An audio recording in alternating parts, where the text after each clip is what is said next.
Sorry, some very tragic news coming in. The Mumbai nurse who was raped by a hospital ward boy way back in 1973 and was in coma ever since died this morning in hospital. She'd been in a critical condition. Doctors at Mumbai state-run KEM hospital where she worked and was raped said that she suffered from pneumonia and she'd been on ventilator support, finally passing away this morning. Well, let's go across to Nikita for more. Nikita, Aruna Shanbhag's story is one of such tragedy, being raped way back in 1973 and then in coma since then, and being cared for by the nurses there, the nurses at the KEM hospital, really caring for her all these years.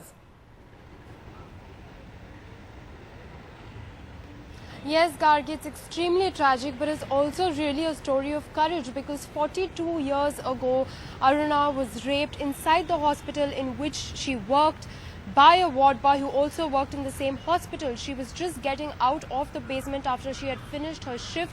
She had actually held up this ward boy for stealing some food from the hospital.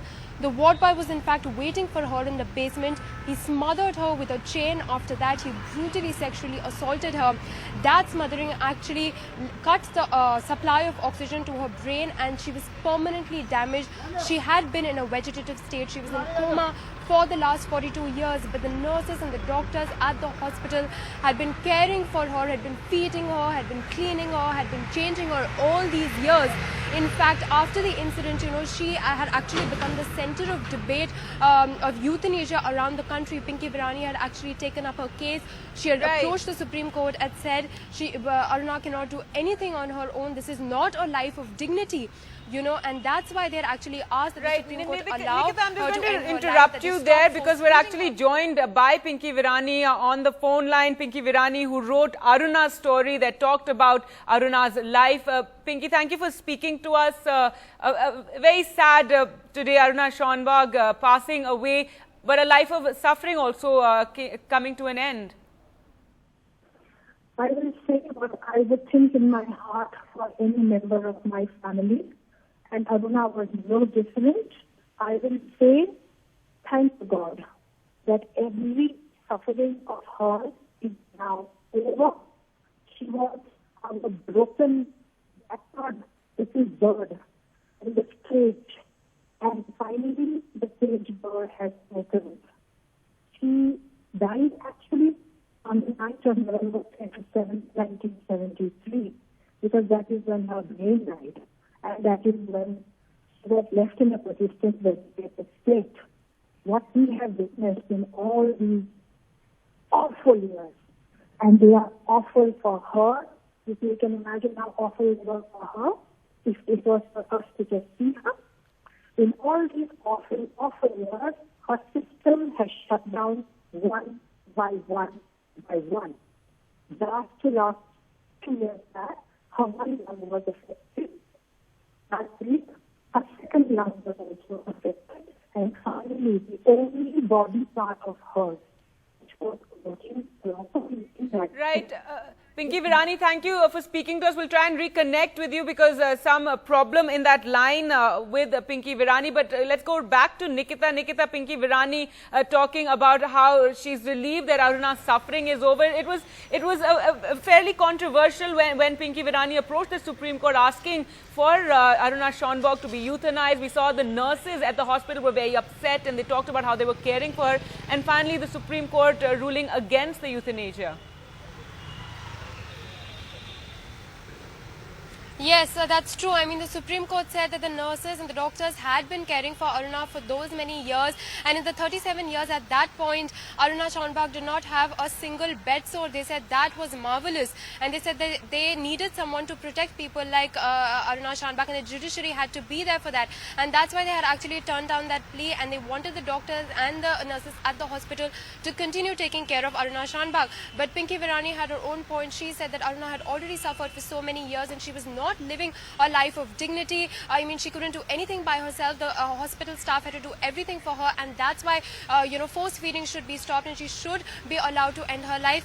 But, today, unfortunately, or maybe, for many perhaps may say that it's been a long suffering. So, this is probably what Aruna wanted, and that's what Pinky Virani had been fighting for as well. Today, finally, after pneumonia, at 8:30 this morning, she died, and this long wait for justice, many say, because that the kind of suffering that she went through over the last so many years really cannot be compared.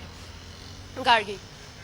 All right, Nikita, well, let's just take a look at this report on the entire incident and Aruna Shanbag's life. Well, we'll come to that report in just a moment. But Nikita, coming back to the entire case, the legality of it when she was raped. Now, in the court, perhaps viewers might find these details a little distasteful, but in the court, it wasn't initially called rape at all because it was anal penetration, and the lawyers even argued against calling it rape, and the ward boy was never really convicted for rape per se. That's true. I mean, he was convicted for assault and robbery, and then, he also died a couple of years ago. But Sohan Lal Valmiki actually brutally did rape her. In fact, he had smothered her with a chain also, like I mentioned before. And because of that, when the oxygen supply to her brain was cut off, she had been in a vegetative state for 42 years. And that was really, a very sad life to live. And that's why the cause was taken up so strongly. And that's why she had become the center of debate all around the country. And that's precisely why also Pinky Virani had taken up her case, and she had fought for a life of dignity. But the nurses, the doctors, everybody fought for her, and they said, no, we will take care of her. They fed her, they cleaned her, they changed her. For all these years she was in KEM hospital, they were taking care of her. And after this brutal assault in 1973, for 42 years she had to go through such suffering. But many may say perhaps today that finally that suffering is over, and she has finally got some relief, some respite from this long suffering that she has been through, because she was being force-fed. She couldn't do anything by herself. She would bite people's fingers. She wouldn't know what was going on. She obviously wouldn't be able to talk.